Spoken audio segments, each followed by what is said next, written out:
Right. It is May 2nd, 2023 at 7:05 p.m. We'll call to order this regular meeting of the Reading Board of Education. All members are present. John Shanahan is present remotely. First item of business is the consent agenda, which is the approval of minutes of March 30th and April 4th, 2023. Are there any questions or comments on either side of the minutes? Seeing none, we'll look for a motion to adopt the consent agenda as proposed. Laura, second. Sharad, any discussion? Seeing none, we'll start with the remote member, Mr. Shanahan. How do you vote? Yes. Yes. Everybody in the room? Motion carries unanimously 7-0. Thank you. Move on to public comment. Any members of the public? Seeing none, with Mr. D'Agostino late this evening, I'll take his comment as board member comment, which is go see the middle school play Thursday, Friday, or Saturday. Any other board member comments? Seeing none, we'll right along to administrative reports. Dr. McKnight, good evening. Good evening, everyone, and we're going to start administrative reports with Melissa Labrosciano with a report from Reading Elementary School.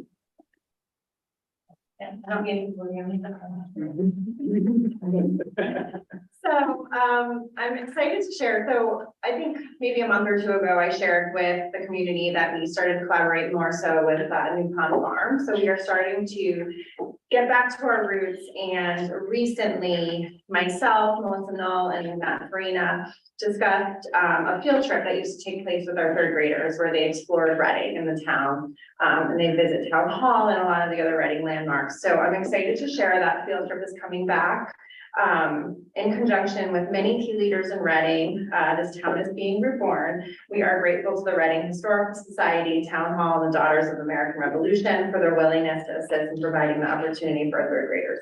So Julia Pemberton, she's going to be showing the kids the vault, which I heard is a really exciting opportunity for our third graders. Apparently it's really a big hit, but a tremendous amount of planning went into the trip. And so I'm excited in June to be able to report back of how well that field trip went. Our Lego Robotics Club has been very exciting for our third and fourth grade students. Recently, they explored the block coding using the Lego Spike Essential Kit. And we also want to give a shout out to the RAS PTA who partially funded all of our new materials. The kids are having a blast working and learning together. Stop motion animation. Also, our fourth grade students have been exploring stop motion animation during library and media center.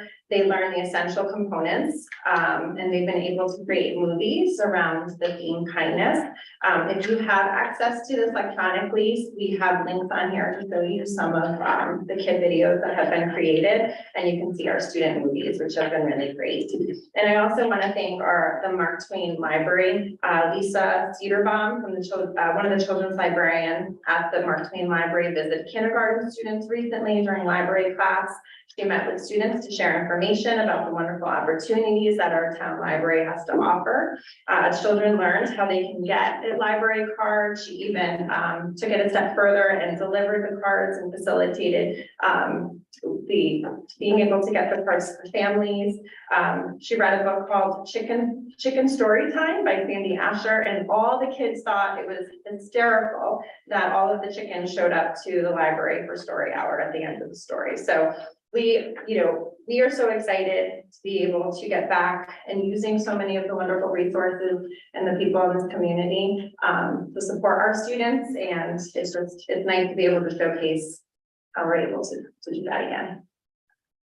Any questions? Yeah, not a question or comment. I thought the science fair was awesome. Oh, great. The activities were great. Kids had a blast. So thank you. Yeah, there was a lot of really great input. Unfortunately, I was traveling that weekend, but I did get a lot of positive praise. I saw a lot of great pictures. It's really nice to have students be able to showcase their talents that they don't typically get to do so during the school day. But I heard it was a great success.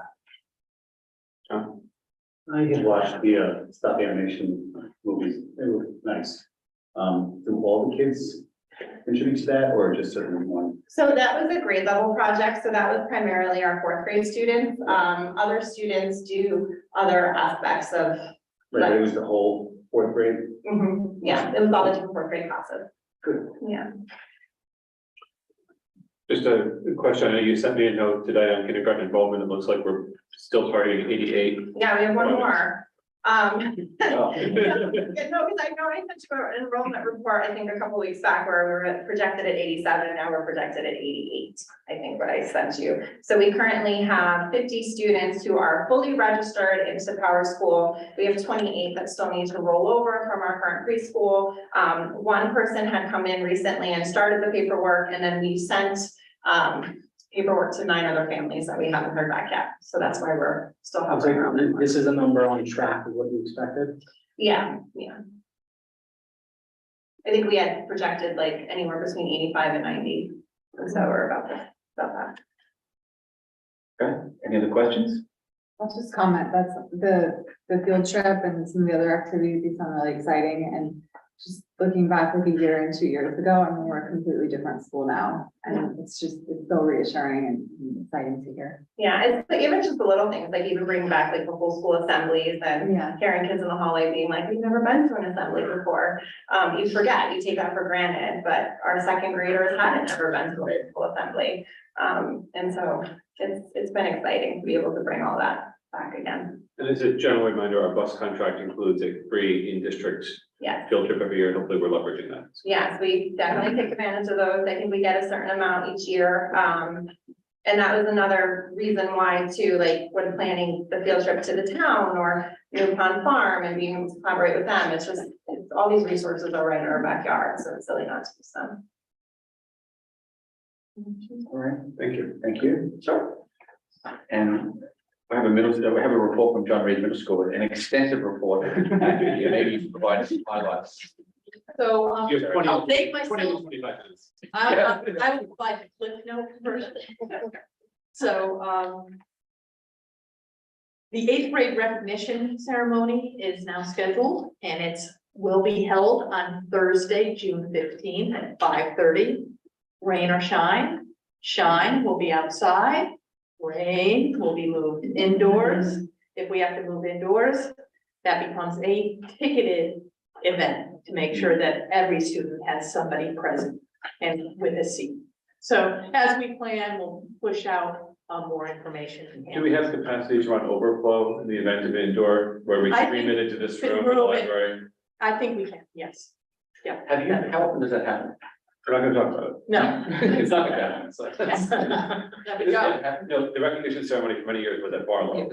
And then it was a pandemic move to have it outside here, and we sort of kept it there, so it's never been in this building. This will only be year number Nice 3. for us.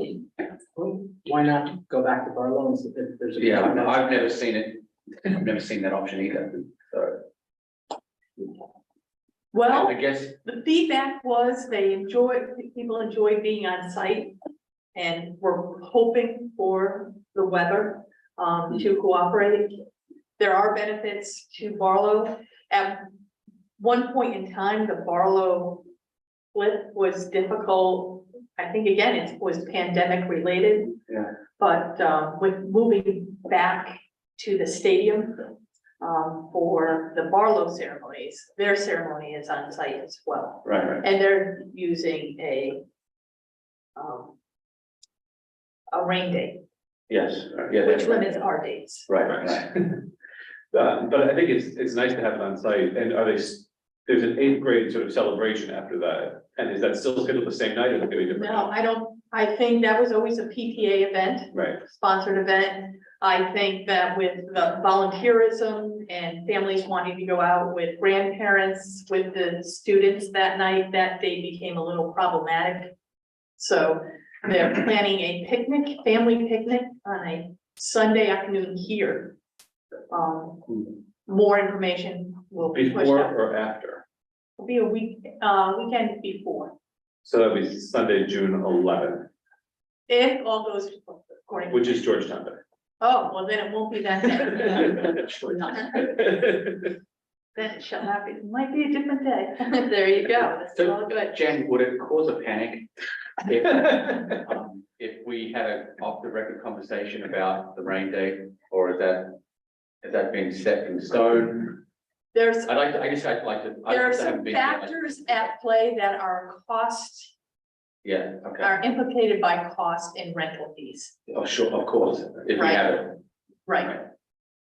All right, Okay, so we can have an off the record. so why don't we just Why don't we talk and get back to you about that, the rain day option? I'm just curious about how that works. With public, you're bumping into other schools. Other school dates. You got That's 5 how different we have a ceremonies date, that and you're trying then to if work the with. 16th is another school's date. Mine, we all fight over it. So that's part of the issue. That is part of the issue, right? Yeah, okay, all right. Like, don't- I truly didn't mean to cause a panic. I just want to put it out there so families can plan and have Everything worked perfectly. grandparents Like all the come days. in and all that good stuff. Yeah, okay. Mr. D'Agostino's not here, but I will say the play is, and we have student actors, set designers and stage crew members hanging out every day after school. They're here right now. They're still Yeah. here, okay? The play is Once Upon a Mattress, Student Edition. And our production, the curtain goes up on Thursday, Friday at 7 p.m. and on Saturday at 3 in the afternoon. Tickets may still be purchased at the door, $10 for students, senior citizens and children, $12 for adults. And we want to really thank our faculty co-producers, Mrs. Pasacreta and Ms. Suba, Mrs. Intamin, who's new, our 5th grade Spanish teacher, has been after school every day, cleaning costumes, fitting costumes, just volunteering her time. And our director is Ms. Morrissey, and our musical director is Mr. Newsom. They did the work last year and came back to help out. So we thank everyone. That's a lot of dedication on the part of parents coming and picking up students, on the part of the students. It's a long day. They're getting very The excited, set looks amazing. That room, the gym's been transformed. truly transformed. Yeah. Okay, and then we're really excited to share that John Reed has 5 finalists in the Connecticut Invention Convention. We have 3 8th graders and 2 5th graders. So we've heard these names before, but I just want to recognize these students. They will be presenting their work on June 10th at UConn. So Jay Collins, Max Anstead, Ripley Robinson, that's 8th grade science students, and then Meg Rinaldi and David Thrasher for the 5th grade. And then Jade and Max will be receiving an award from the Connecticut Academy of Science and Engineering at a ceremony on May 24th. So we're very proud of those students and all the students. Our outreach club helped organize our St. Baldrick's event. And they raised $7,781 this year. So you'll see a lot of students with a close shave. John Reed has been participating since 2009, and over the years, we've raised the community as a whole $135,000. So really quite successful in helping research pediatric cancer cures. So that's a great thing. We heard about, hey, assemblies. So we've had some assemblies and we're going to have some more, but we had Mrs. Phyllis Shaw. She was a representative from the Connecticut Holocaust Education Resource and Outreach Center, HERO. She came in and spoke to our 7th and 8th graders in 2 separate assemblies. Both her parents survived camps, and she was telling her mom's story. And it's a harrowing story of being moved from camp to camp, coming from a large family, not knowing what happened to her sisters, running into a sister, meeting up with one of her sisters. I think it was at Bergen-Belsen, at one of the camps, and just how little tiny acts of kindness maybe from your captor actually save your life. Here's some food. I won't tell anyone you're there. So the kids were great, a wonderful audience, asked really thoughtful questions. So I think, that was something they'll remember as they move forward. We also sent our 8th graders on a field trip to the Ridgefield Playhouse to see the Mayhem Poets. And this connects to their ELA classes in the poetry unit. And they will have their own poetry slam on May 19th. So we may still be looking for judges if anyone's interested. And then we had fifth grade parents in the building. There was a buzz. Fifth graders wrote their own nonfiction chapter books and then presented to parents and others in the building. There was great pride shown by the fifth graders. There's much, much more going on, but I could be here all the time. We don't want to do that to you. We want you to rest up and come to the show on Thursday. Thank you, Jen. Can you comment on now that the weather's getting warmer, what the demand is for the outdoor classroom? Well, it seems to rain. Is the season. So I do know that when we had that burst of warm weather, we had teachers going outside to the outdoor classroom. So it is getting used.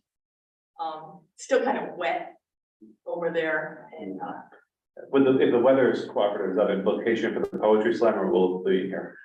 they plan on doing here, but I think that's an excellent suggestion. I just think we have some folks moving through the building and set up in the recording. And the recording would be difficult out there. Okay, All right. thank you, Jen. Thank you.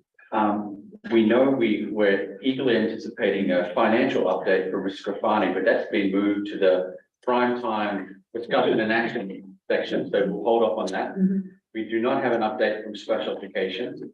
Dr. Pearson, do you have anything? I know you reported on Tri-State at the last meeting. I did. I mean, I can just share with everyone that we have not heard back from the state yet regarding our request for a waiver from the reading mandate. And we hear, although not officially, that people should hear back at some point in June. So that is my update on it. And we're on pace to do some PD on the new math curriculum in May, I think. We are, yes, May 26th, I believe, that Friday before Memorial Day weekend. We're actually looking to bring our middle school math teachers together for a full day. So half of the day will be the first remote professional development provided by Desmos. And then the other half of the day, they'll be working with their counterparts from the other district on those first units of study so that they really feel comfortable with the new digital platform and the new materials, and they can feel excited about the new year and well equipped. Are there any concerns about like needing tech support as this rolls out in the classroom for teachers, or are you expecting us like historically does it go smoothly for schools? It did not go smoothly at all at the elementary level, because we were not made aware of the rostering and the tech setup that was required going in. So that was an important lesson that we learned. And so now, with the addition of our new director of digital learning, Jeff Bradbury, as well as Sarah Strafani, I think we are asking all the right questions so that the rollout will be much smoother. This is also fully integrated with Google Classroom, which the elementary program is not.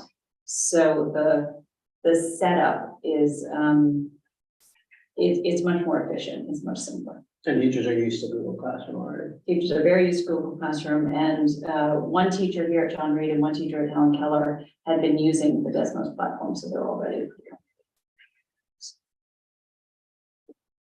Thanks, Stephanie. Thank you. We just want this is an important week. There's a lot of important professionals that we recognize in the month of May. And on Monday, we recognized our principals for a principal day of recognition. So that was yesterday. And we recognized our principals, our incredible principals in the district.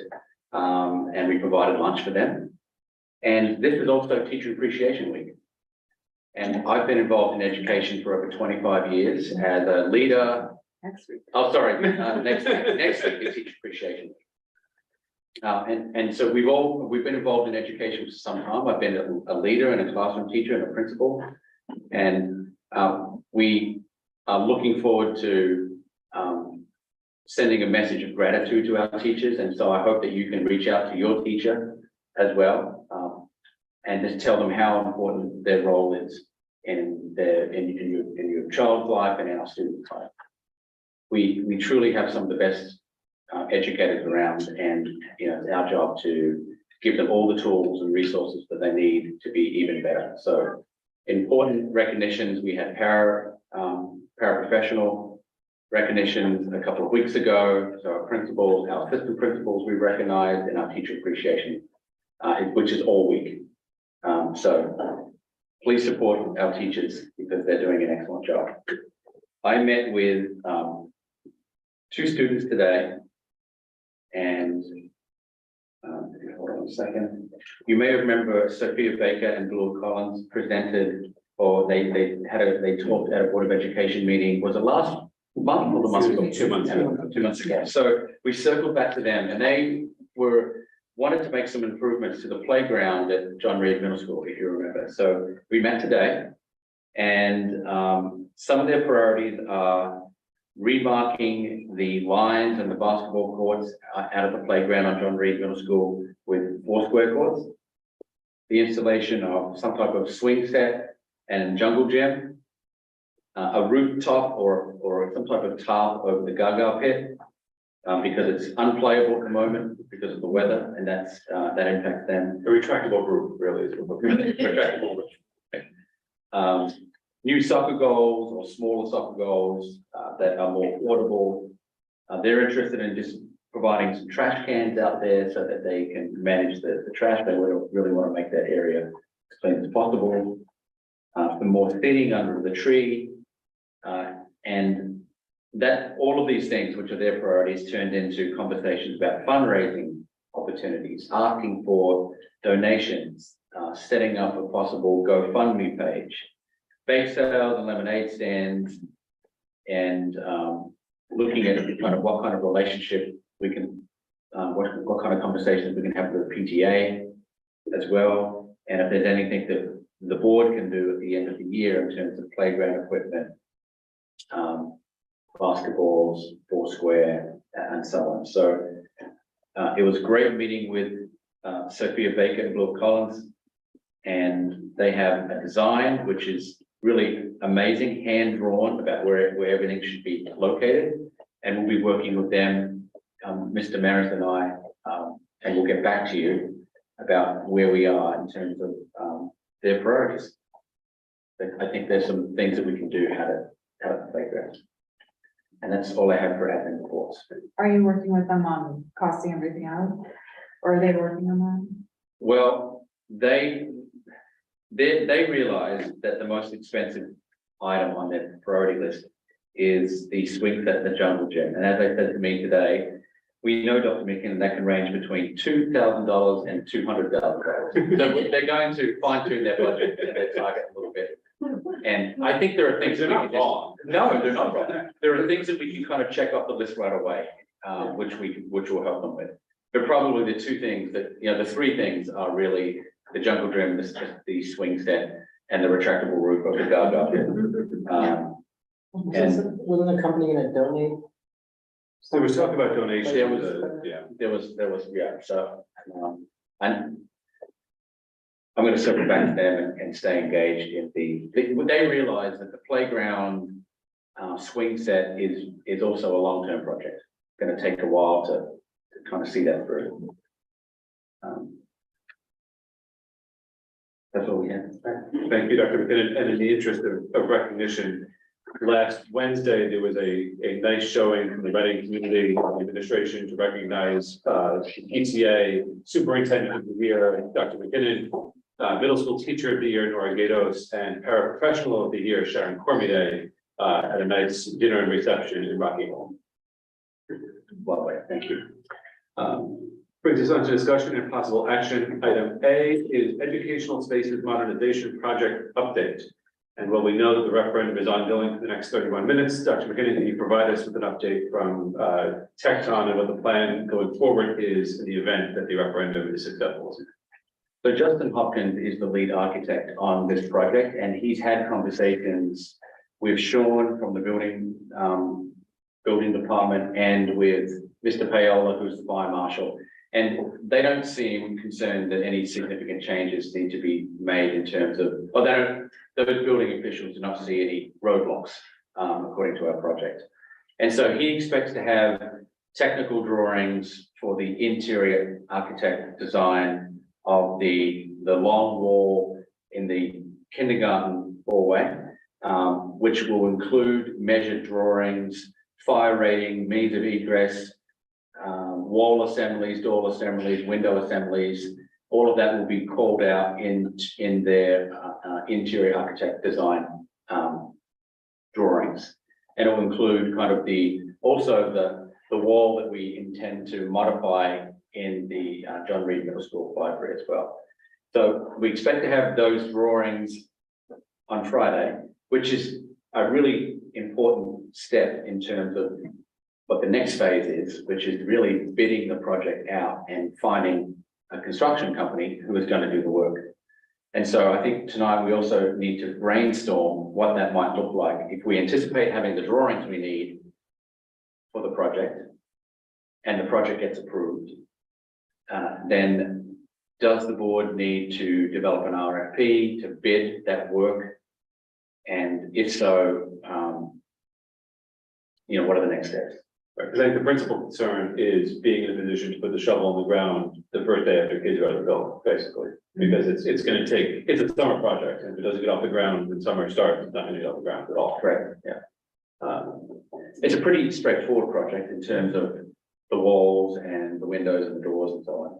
But there's a lot of work in terms of a little bit of demolition and just looking at storage and how do we clean up and how do we provide teachers with that time and the dumpster rentals and the And a cleaning out container spaces. possibly that you need to rent to store things. Right. Lead times, Lead Right, time. it's doors, windows. supply lead times and frankly, manpower lead times. Being able to slot people in, because every school is trying to do construction. So given what we're in May now, what's the expectation? I think that the sort of principal options, I think, are having the administration go off the state approved bid list instead of formally bidding the project out, which might create some time efficiencies. But you might run into, here are the handful of folks on the state bid list, they're all backed up anyway, and you're looking to bid it anyway. Or do you be in a position to run it right out to RFP as early as possible when we've got the drawings in hand?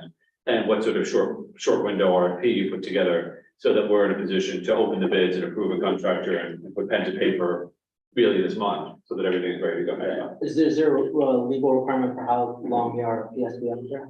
Like 30 days or? I think it's shorter than that. I don't know if there's a specific minimum number of days, but Standard is 2 weeks. Yeah. It's a pretty Right. straightforward project. Who writes it and who approves it? Well, I mean, you could authorize me to, I wrote the last RFP, Right. but you can authorize us to put an RFP in the field. And we will collect the bids. And then when we collect the bids, you could probably have a special meeting to look at. Well, just for efficiency, I think that makes sense, right? like if we got the drawings on Friday and otherwise started putting the RFP package is a lot of pro forma language, plus then here's the drawings on what it is that we need. So you don't really need the drawings to start doing the writing necessarily. But if the drawings arrive on Friday, the earliest this thing is in the field is Monday, May 8th. And a 2-week turn time then is Monday, 22nd of May, which gives a couple days to hold a meeting, even in conjunction with the tri-board meeting for the purpose of selecting somebody on the world's tightest schedule. And if we said the drawings came in this Friday and it took a full week to put the RFP in the field on May 12th, we're still looking at getting responses back in the month of May, interviewing the firms if we need to and making a selection. But I think if we put an RFP in the field, availability over the summer obviously is a necessary precondition, but So could we make a motion tonight then to authorize you to put an RFP together subject to approval? yeah, I think we probably want to authorize the administration to issue an RFP for both the RES and John Reed projects, assuming that, either or both are approved for funding. My understanding is obviously the RES project's on the ballot today. The John Reed project, my understanding is being considered by the selectmen for ARPA funding later this week, but then that would go to a town meeting. I have no idea when they intend to schedule that. Right. So So that could miss the window, right? it could miss the window theoretically. I guess the question is, do you want to just act on RES tonight, or do you want to provide that I grant of think- authority both ways? Oh, Yeah, if we act on Yeah. both, because the only construction portion of of JRMS is, I think, the window in the room, Yeah. and they can just put that at the end of the project. Right. as an And frankly, the immediate- construction in there could even be done during the school year if absolutely necessary. I mean, that's just part of a space, that's not a regular classroom and, you know. We're getting thumbs up. We've got the flexibility on that. Like, kind of like, just more of a like, happening and like said, storage, so this is definitely, I think, on a lot of people's minds. Yeah. Because it impacts, all of us. Right. It's far more disruptive at RES than John Reed. Yeah. So For the preparing for it, is that part of the RFP or can we do that independently?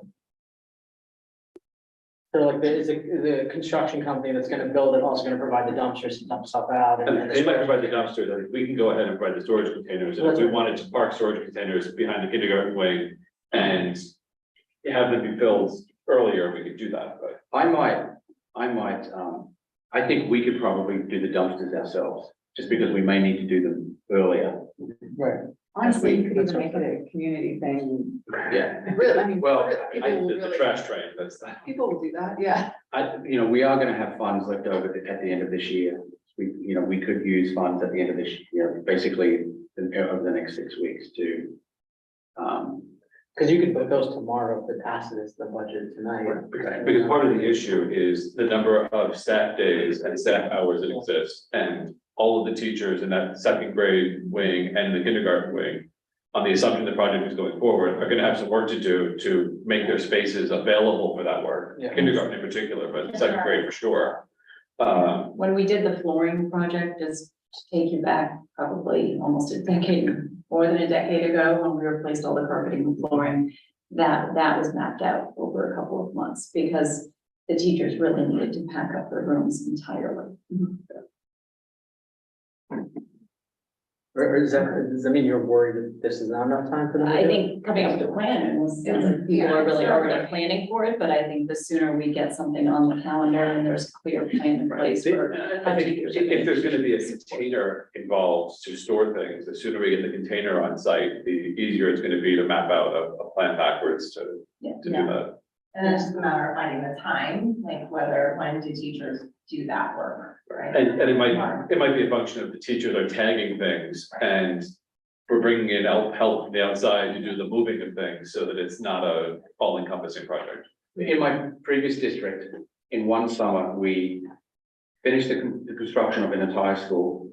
We moved a school to that school and we moved another school to that school, and we moved central office to another location. And there's a And- will, there's a way. And we, essentially, you brought up the idea of tagging, that's actually really important. If we're running out of time and teachers are consumed with the end of the year responsibilities, then it could be simply as we may have to be creative and bring in almost like a small moving company that tags, yellow, keep, red, discard, purple, store. I think unless we want to turn our certified staff into a moving company, that's the way that you Yeah. do it. But there's, one of the things we have to talk about is what do we do with the items that potentially we do not want to keep in our classrooms? And what is our asset deletion policy? Dumpster store? Well, we get the 2 dumpsters and 1 storage container. I think you probably have storage containers and you tag some things that don't want but cannot destroy. And Yeah. because there's if things are over a certain value, we have an obligation by policy to try to get value for them instead of just throwing them out. Right. And so to the extent that anything falls into that category. Yeah. Fundraising for the, I have to look at that policy. for the I don't plan. recall what that policy is. You just the asset deletion. I don't remember off the top I of my don't head. remember either. Okay, Be a story and it's all figured out. Yeah. so Sure. we do need an RFP. Yes, but so I would think that if the funding is approved tonight, there's no reason that the administration shouldn't go forward with the logistics and the tagging and the moving company, everything, RFP in the field or not, that's gonna have to happen. But I think we do want a motion to direct the administration to put an RFP in the field for, the RES and John Reed construction projects. We probably want to do them in as two different motions, both contingent on funding, and Do we need to know the cost of the logistics part now, or should we just say, okay, up to a certain number, or does it not matter? I don't think I defer to Mr. Bonnie as to whether or not there's funds that will be available in an appropriate line that wouldn't require an advance transfer to carry that. I would only do the RFP for this construction. Oh, I agree. I think Mr. Rock has a different question. All right. I just, Whether we do can we fund have to it or give you a budget for the logistics part of it, or can we just say do it, and then you can figure out how to do it? We can figure it out. It would be great to have that though as a motion, so you could say, figure it out. That's governance right there, figure it out. But is that a projected transfer you'd be looking for? Well, we had a conversation last month about transfers and you asked me to wait on those to kind of come back to you with what that looked like. So I would have to overdraw, since that's not in our plan, I would need to overdraw some lines for example, we do have a line for dumpsters. And we would need to get another dumpster and probably another one after that. So we'd have to overdraw those lines in order to meet those needs, but we could. We would have funding in other places that then I could say to you, as you requested, this is what we spent. Right, but in the spirit of the way that we've been tracking finances so far, you've overdrawn accounts without advance permission to overdraw accounts. So Correct. here you'd be overdrawing that account without advance permission to do that, but we're making a transfer to reconcile. later. Correct. Okay. So I'm not sure we would need a motion telling you to figure it out, but I think you understand the direction. I could understand.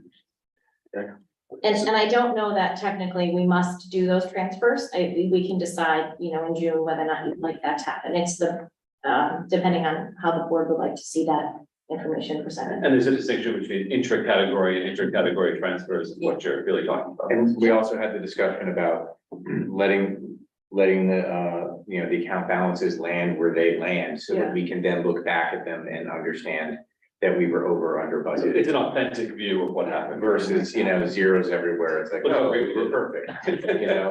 Let's make the same decisions again. So I think I'd rather see them Yeah. with their true balances. Sure. You bet.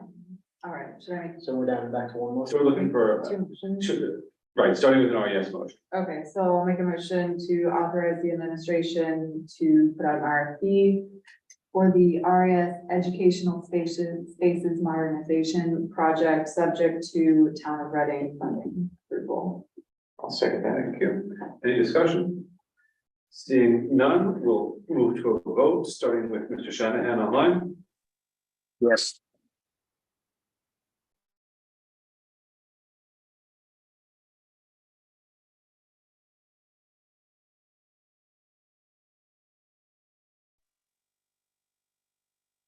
If you kept going, I can't hear anything.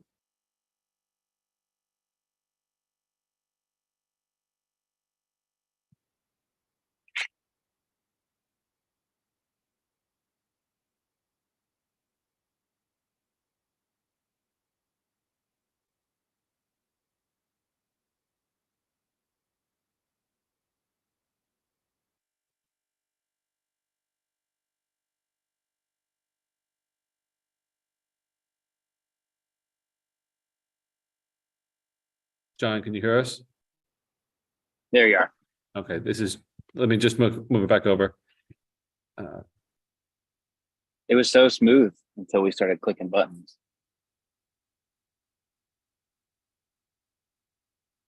The Owl microphone seems to not be picking up sound, so we're on my laptop, but Laura made the same motion, but for John Reed, Shirok seconded.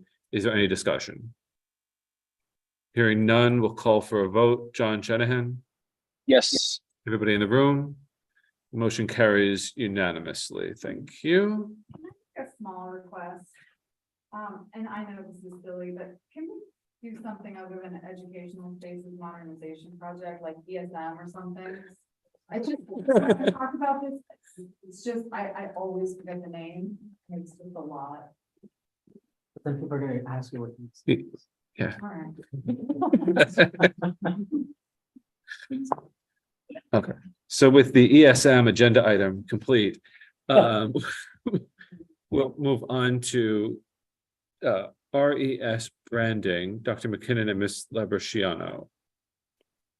Okay, actually, I think I'm gonna turn this over to Melissa and while I'll get the screen organized. And Melissa, you can tell us about the concept of the RES logo and where these designs came from and the purpose of the logos. So recently I had an opportunity to meet the staff library. Melissa, can you come a little closer to the microphone just so John can hear? I'm sorry. Yeah, you got to speak to my computer. So louder. No, you're good right there. Just need to get closer. You're good. Yeah. So recently I met with Jeff Bradbury to discuss, he's been tasked with kind of repurposing, I guess, our ER9 website and simultaneously kind of, I guess, looking at each individual school in terms of like branding and what we want to be known for. So a question I often get asked, well, when I first started at RES, I was kind of like, what's our mascot? And everyone's like Rocky. So I don't know if you remember last year when I came, we redid our Rocky's Weekly Roundup. And so I had asked the community to come up with different images for Rocky, and we had a parent graciously design a Rocky. But in the interim of that, I had people asking like, who's Rocky? And I'm like, how do you not know that Rocky is our Rocky is our mascot at Reading Elementary School? So the topic came up again recently about if there's a way to incorporate Rocky just a little bit more in some of our branding and some of our logos. So I'm not looking to completely redesign the RES logo or change the logo that we have out front. But it's more so having some type of community vote on two images.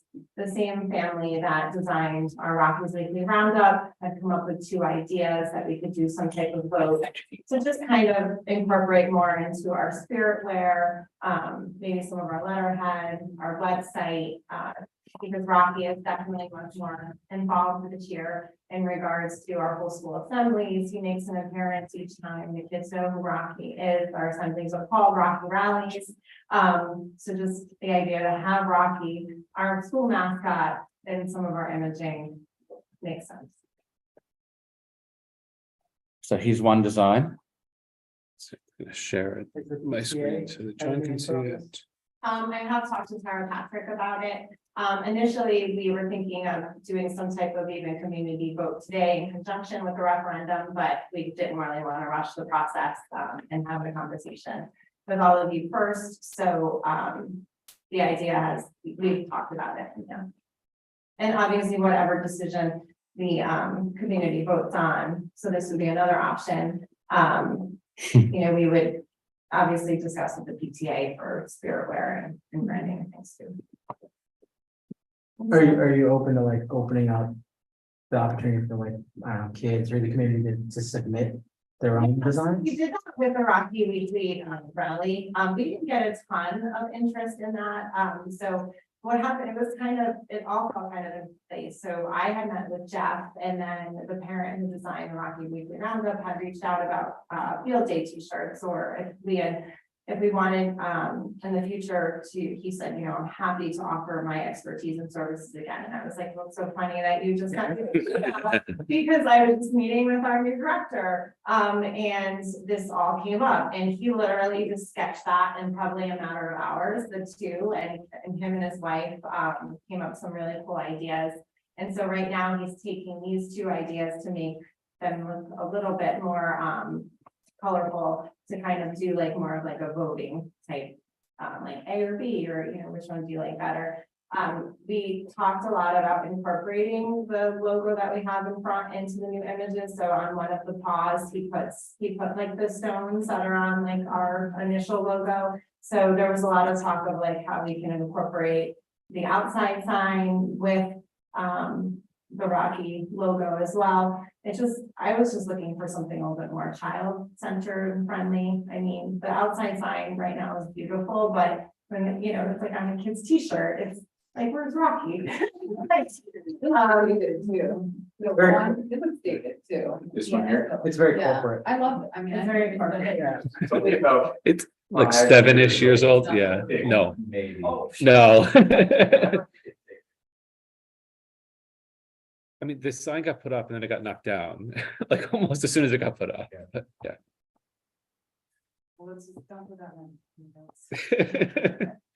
Laura said it looks lovely. Now, the Reading Elementary School letters on the brick front of the building, that's old. Yeah. That's probably 1970s. That's authentic. That's classic, man. So,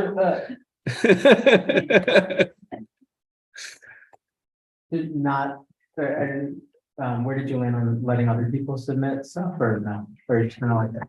Right, I mean, the family that kind of volunteered their time, the parents have, they're very excited and they're dedicated to doing this. I was looking at more as like, we'll bring some ideas to the community and do more of like a community vote that way. But I mean, him and his wife came up with 2 really cute designs that I would love to be able to say, let's vote on it, like, Yes. you know, you do like best. If I Actually- can see a kid wearing that on a t-shirt, that's- or so then that. Can I share an anecdote about this? So, as the principal in Ridgefield, 10 or so years ago, I was a principal. Is it still the Branchville Beavers? Yes, we're so leader. Okay. Right, right. So, you can't do much when the mascot's a beaver.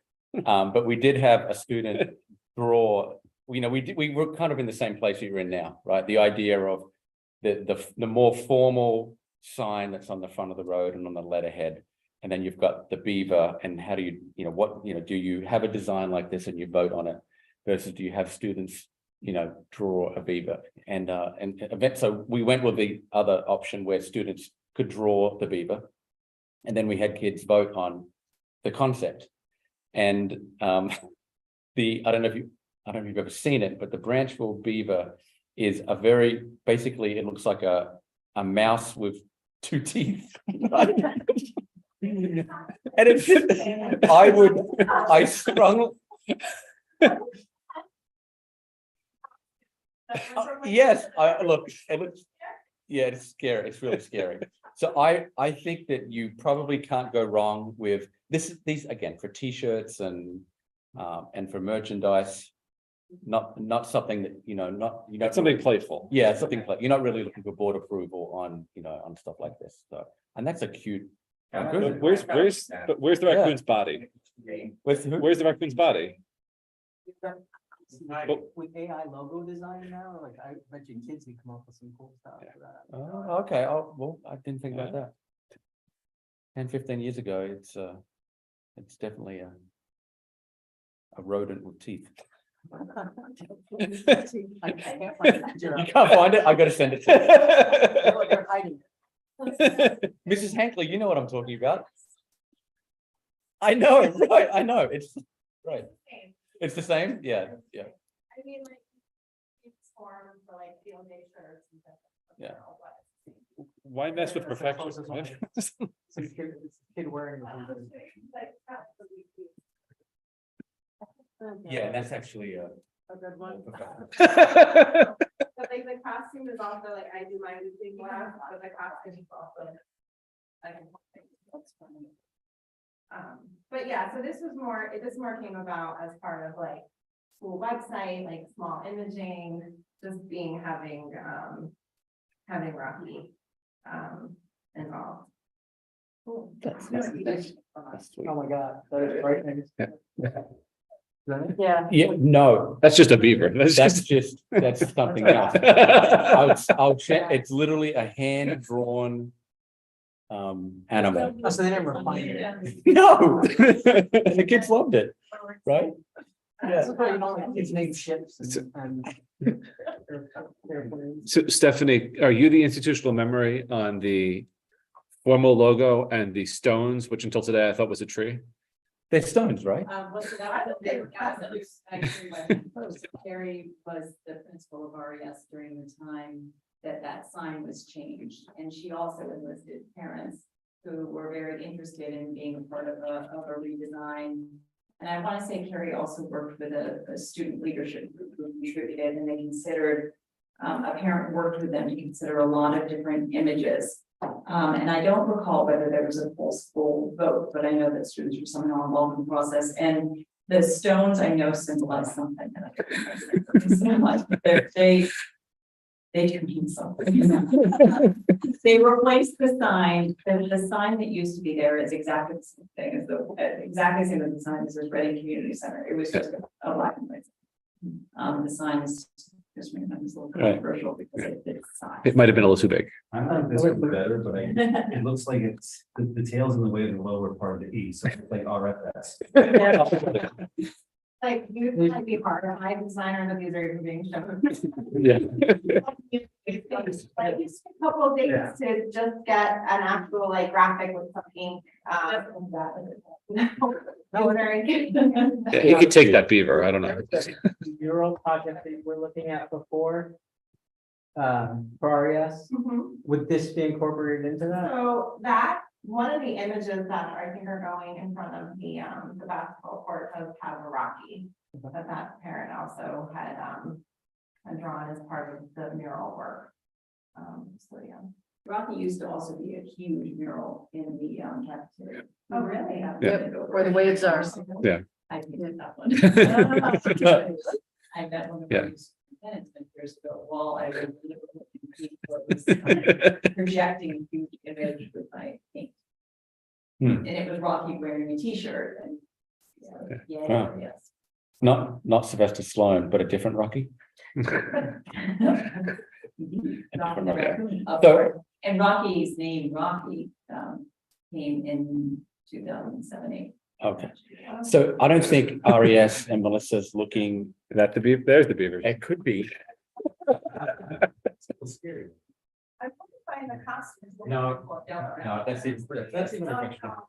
Yeah. So other schools have done the same. Yeah, so I don't think the board needs to make a decision. This is more of we're keeping you in the loop that RES is kind of coming up with creative designs for kids to put on T-shirts and to bring Rocky to life. It's not changing the formal sign or the motto or anything else. Sounds good. Okay, All right, very good. thank you, Melissa. I keep looking at that. Yeah, let me know. I got to. With the serious business out of the way, we'll turn to fiscal year end projections. Yeah. I have, so the whole thing analysis is a month in arrears. Your board meets nice and early, so we don't have the next month. Yeah, that's from our insurance consultants, but. They match. They match.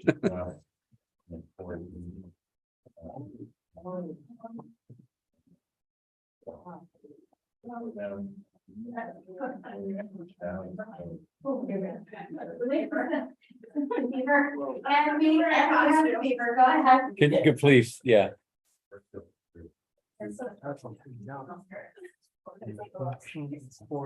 This is what happens when. And that's not a costume though, like. Oh, no, that's the costume. That's not the logo. No. Design. It's a little nerve wracking. It's the eyes for me, I don't know. I spent many hours. In that costume. There was event called the Beaver Boogie held in June where you ran laps around a field. And people chase you. Yeah, I've been in it. I've been in it. It's hard to. That's the one. There you go. That's the one Jason said was better. Yeah, it's better, yeah. Oh, yes. Yeah, Jake's wearing the shirt. Yeah, that's right. It's a Beaver Boogie. Yeah, no, but that was. like The Beaver Boogie. part of the- Let me walk you through the budget on the go. Okay, let's do. Okay. That's exciting. So do we want to take a minute and just want to talk about the health plans?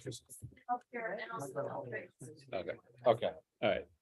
So as we look through our budget object summary, what I think you'll notice first is that there are some moderate sums that I'm calling those moderate between $10,000 and $40,000 And as we look through, those in most circumstances, as we go through, are offset by some other negative amounts in the, sorry. I'm thinking about, this is not anywhere near as fun, a very document, so. So as we take a look through, you can see that, where one piece of our budget is in the positive, there's a similar offset in that $10,000 to $40,000 range. As we go through that, in most circumstances, bring those to about a zero-sum game. So those are some of the smaller moderate sums within our line item summary. And then there are some larger amounts of unencumbered funds that you'll see that are unexpended in some areas as examples of special education, dues and fees, conferences and travel, heating oil, but that's one area that we're watching because I know that traditionally that has been under budgeted, and electricity offsets that. So the two of those utilities sometimes play out with one another. And so those are some examples to kind of see where the plane is landing. So when you go all the way to our end page, you will see that there's approximately $1,294,000 in our unexpended lines, which seems like a great amount. So let's take a look now at our healthcare analysis report.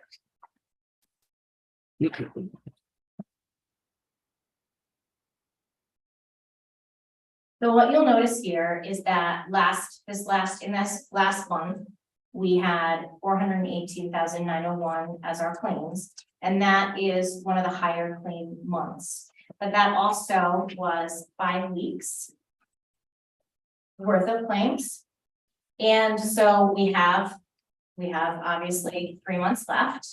And if we kind of think about what we did last year and what that looks like, and we budget, let's say as an example, 250,000 for each one of those months, we have in our health claims analysis report, you'll see that there is 191,190 currently in our reserve ending balance.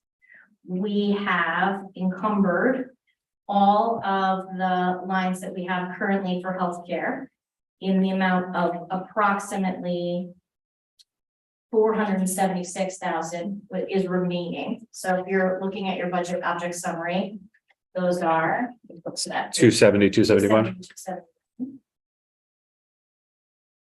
Which leaves us a delta of approximately 82,000. And so if we, Just sorry to stop you Yeah. there. To be clear, where it says encumbered in 270, 271. Yep. That's money that's currently sitting in 270, 271 that is intended to be transferred into the health claims fund to pay for claims for the balance of the year. yes, And so if we look at how much money do we have on hand to pay for what would be $750,000 in claims, it's that money plus the 191 that's sitting in the reserve gets us to zero. Less Less than what we zero. spend in the next 3 months. Right, that's the amount that's Right. there, and Right. that gets you a zero reserve. if we kind of think about it as, if we estimate out, we say it's gonna be, we think it'll be 250,000 each month. So that's how I'm saying that there is maybe a delta of about 80,000, 82.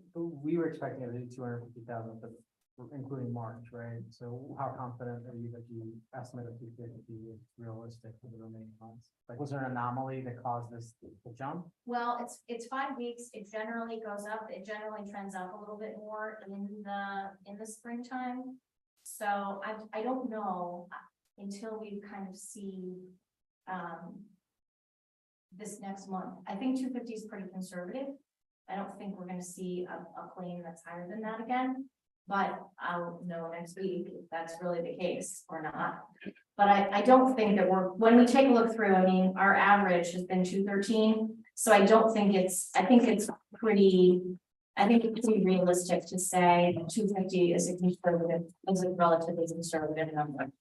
Okay, it's just that without knowing why it was such a big jump, even an extra week would be, you know, if we 200 or 250, would have been another 50 or 75. We had a high, there was an extra week and we also had some high payments. And were those high claimants with recurring costs or high claimants with immediate costs? It seems like there were some high payments with a one-time cost. Okay. But again, I will be much more confident in telling you that when I see the numbers in the next month to make sure that that trend is continuing where we think that it's not going up. That I think that that's where it's going to be.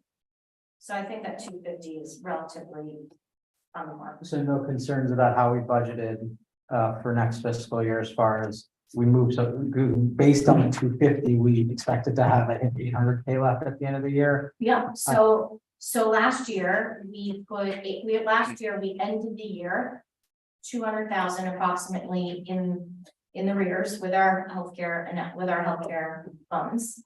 And so the board allocated an additional 800,000, bringing us to a beginning balance this year of 600,000 for our healthcare.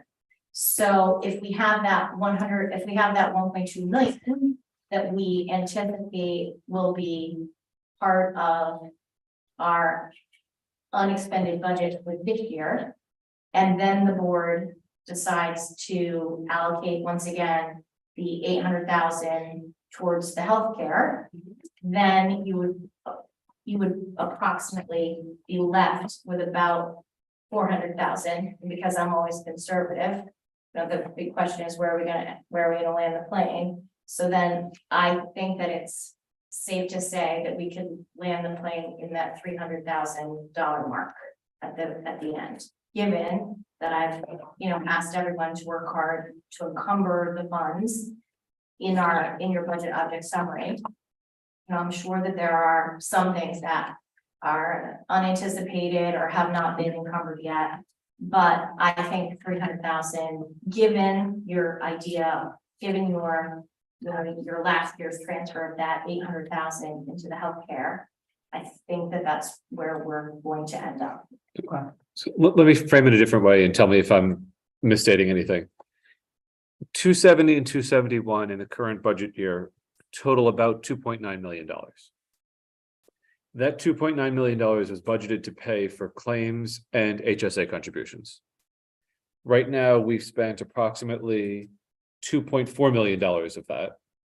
And if we have $750,000 going forward, we'll go to $3.15 million, which is an overspend of $250,000, give or take. So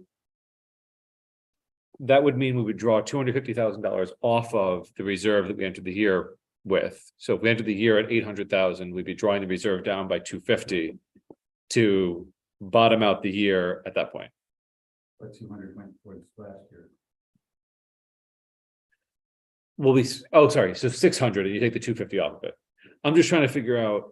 That's what I follow, yeah. So I had like the 470 from the budget plus the 191 is 667. Because Yes, it's, yes. 667 Right. minus the 750 means we'd be overdrawn in our health account by 83,000. If we hit If- 250 a month. Yes, if we hit 250 a month, we'd be overdrawn by about like 82.7. right, because we'd be spending 3.3 million instead of 2.9 million. So we'd be $400,000 over budget because we were drawing against that, or really $600,000 over budget if we're draining the account. This is where We this use the whole reserve. That would use the whole reserve. right. This is where I always find it difficult when we borrow against the reserve on a cash flow basis because it makes it hard to track where we are against budget. And so if you ignore the reserve and the existence of the reserve on a cash basis, we're on track to spend $3.3 million on health claims. Assuming 250 a month. Assuming 250 a month, right? Yes, And we've budgeted 2.9 for that, yes, which puts us over by 400K roughly. roughly. And so then I guess what I'm missing in my math is we also have to draw admin fees out of that, which is about $300,000. That was part of the budget. Because the admin fees are part of 270, 271 also. Yes, but I think that's going to be included in that in the 750 that I'm anticipating. Right. Well, there's admin fees, but there's also employee contributions. also- Right, which- other ins and outs. Which ins and kind outs. of, right, which kind of wash those out. Right. Right. What I'm just trying to reconcile. Starting the year at $600,000. Wow, so. After you make the $800,000, Yeah. the effective July 1 balance is 600,000. 600,000. And if you add that to our budgeted 2.9 million, you have 3.5 million. Yes. And so then, So going over by 85. So going over by, We should stop 520 left in the reserve. that's what I'm trying to figure out what the projected ending balance of the reserve would be if we should have $3.5 million to play with. so right now, we have 191, 190 Yeah. as our reserve balance. That's what we have currently. Mm-hmm. So if we take everything from, we will take everything from 270 and 271 and add that into our account. Right. And then we'll see how much whether or not we estimated whether or not we projected the correct amount, but I think we're going to be short by approximately 82.7. But no, but if you take the reserve, then you shouldn't be It short. shouldn't be You should have saw 520 or 20. left. Right, that's what I'm trying to project is if once you move 270, 271 into the health claims account and you project out $750,000 in additional claims, where's the health claims balance end June 30th? Minus 82,000. No, it can't be. I don't see how that works. You're right, Right. because you used your 600,000 in the reserve, because right now you used most of it, you're left with 191, 198. But that's not using the reserve, that's using the reserve and most of 270, 271. Right, all. because 270. Not yet all. 271, Well, what was If budgeted? you were to use it all and use the 750, So I still come up with once you 83,000. sweep 670 in, and that's what's left in 270, 271, then you add the 191. Wait, sweep what in? Well, there's encumbered amounts in 270, 271, plus which total, 476. Yeah, I got the 476 as well. 470, 470, okay. Yeah. I added the 190 twice, so 670 is including the reserve plus what's left. Yep. That's 670, that's where you get to the negative 82, okay. I was adding 200 twice, okay. Okay. All right, so you added a little extra in there? Just for you. And That's if fine. claims are more like what the average has been this year, then we should end up like at zero. Somewhere. Right. Because the average is 244 now, so that's, Is it- yeah, is with that this, current- Is that formula current, the 241? it better be with Yeah, that 418. 418 was- Yeah. So here's my point back at the napkin, right? Is that is one data point that we have. And you can't, identify trends on one data point. We really need to know what April, May, and June are. We don't know that yet. If we presume April, May, and June are 250, then we're possible claims of 700,000. And then if we have what's in our HSA, what's in our reserve account, what's encumbered in our health insurance, we've got $661,000 to play with. That's our pot of health insurance funds. There's the possible claims. There's the delta. You've got 1.2 million left in our budget. We know we want our health reserves to be healthy around between 700, 800,000. So I'm starting from the end and working backwards. And I see that, health insurance, last year we ended at negative 200,000. This year we're going to end around negative 80,000. And which means if we transfer $800,000 again, we'll have a slightly healthier reserve. I think we need a slightly healthier reserve next year because we did budget a different endpoint than we thought, right? So we did cut the health insurance recommendation. So if we transfer the full 800,000, then we'll have a reserve around 700,000 instead of 600,000, which means bottom line, at the end of the month, at the end of June, we will have about $400,000 more conservative, around $300,000 to play with. So anywhere between 300 to 400,000 is a There's, kind of healthy landing point. there's no big expenses that come up the last month that you know are coming? No, so we really worked hard to try to put all, to really, in this budget object summary, to really encumber the majority of the funds that need to be there. I can't say with 100% certainty that there's not something that's gonna come up, or there isn't something that's not included in here, but for the most part, we hit the high, Nothing cyclical. right, we hit the high points. So we're not So- to give any money back. Well, that would be the Well, that would be, Or the 300 to 400,000 is what. the 3 to 400,000 is where I think we'll be landing the plane. And then you can decide at that point when we get a little closer. When we transfer the money, where is it coming from? What do you mean, where is it coming from? The $800,000 that we transferred last year, where is it? Yeah, I think it's unspent funds from a variety of accounts that get swept.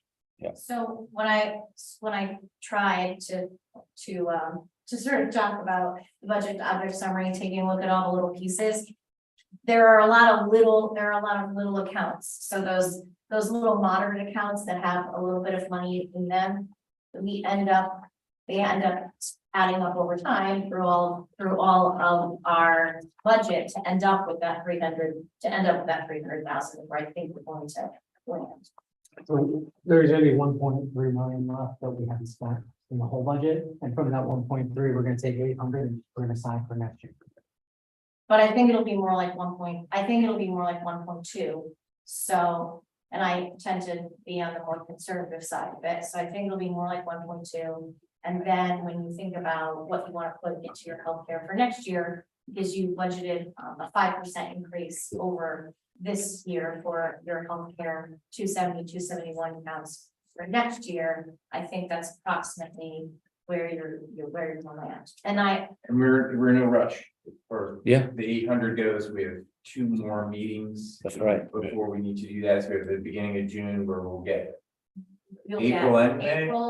April and May, I don't know if we'll get, and then we have June 20 something. yeah. Yeah. Well, and I was saying that I wish the meetings I'll have a better forecast for. Easter next week. for Princeton, because I'll have Yeah. the numbers by Okay. then. So when I sat down with Dr. Kinney to look at this, I feel bad that we don't have. a I think little when April comes in visibility. and it's a reasonable number again, we'll be like, okay. Yeah. what, 250. When do you get the numbers? So the last and week, fiscal numbers? June 27th, we, Fiscal month? I think Friday and Monday.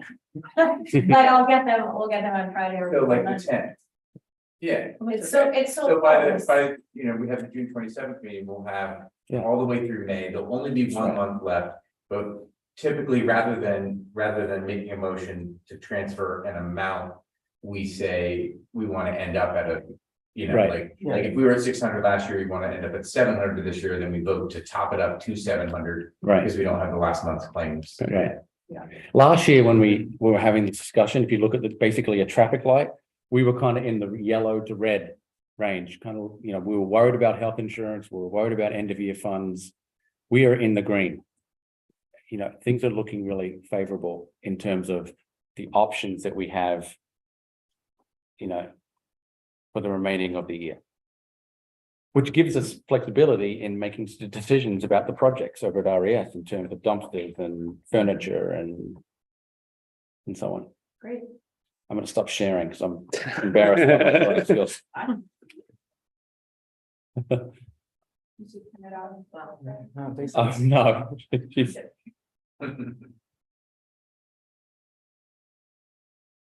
So that's essentially where we are. I could highlight some other things if you'd like, but, or if you have any other questions. I don't know, I did not do a great job walking through the budget object summary, so I apologize, but Well- essentially, when I look at the salaries, or we look at, you know, when we looked at that salary page, or last month when I came in, all the details outlining, you know, here's where we take the funds, we transfer this to go to this, to this, to this. You're gonna, those are the nitty gritty behind the Yeah. scenes that get us to that bottom line, where I can say, you know, this is where I think we're gonna land. When we were going through the budget object summary today, it's, you know, even if you look at the first page, you can see 105. Special ed salaries, positive $20,000, but the line below it, psychologist salaries, negative $28,000. So there's a lot of moderate expenditures and accounts that offset each other, that almost are a wash. And what I really appreciated was that Sarah had an answer for everything, right? So she's like, oh no, that's going to be offset with this line, with that line. Those funds, curriculum, that's going to be spent in June. So it looks like it's available now, but it's not available now. We're going to be using that later. And as we went through, you were able to identify that's an opportunity, that's a wash. And look at these major categories, which are special ed transportation and some maintenance, and so on. So, but there is about 1.2 million available. Taking into consideration a possible topping up of the health benefits reserve account of about 800,000. But if you take 600 off the top and say 600 was always a reserve, you don't have 1.2, you have 600. Oh, that's right. Yeah, you could look at that way too. Yeah, Because that was never budget money, that was always reserve money. right. And everything passed in the referendum. Ah, congratulations. Yes, top to bottom. I don't know what the counts are.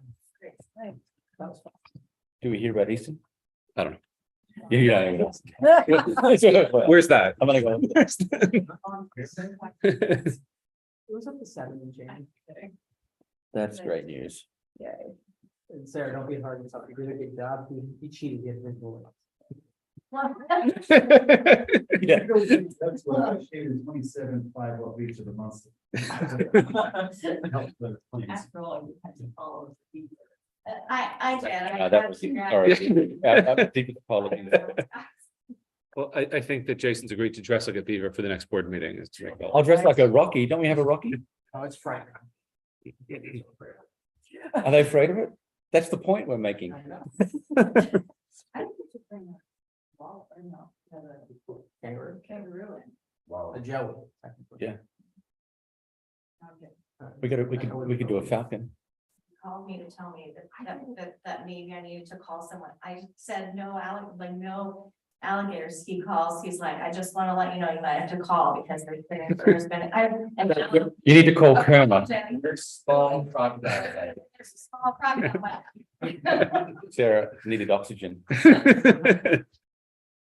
Yeah. Right. Any other questions or comments on finances at all? Thank you, Sarah. Any board committee reports? Seeing none and there being no further business in the agenda, we'll look for a motion to adjourn. Laura, second. Mike, any opposition? Seeing none, we're adjourned at 8:23 p.m. Thank you.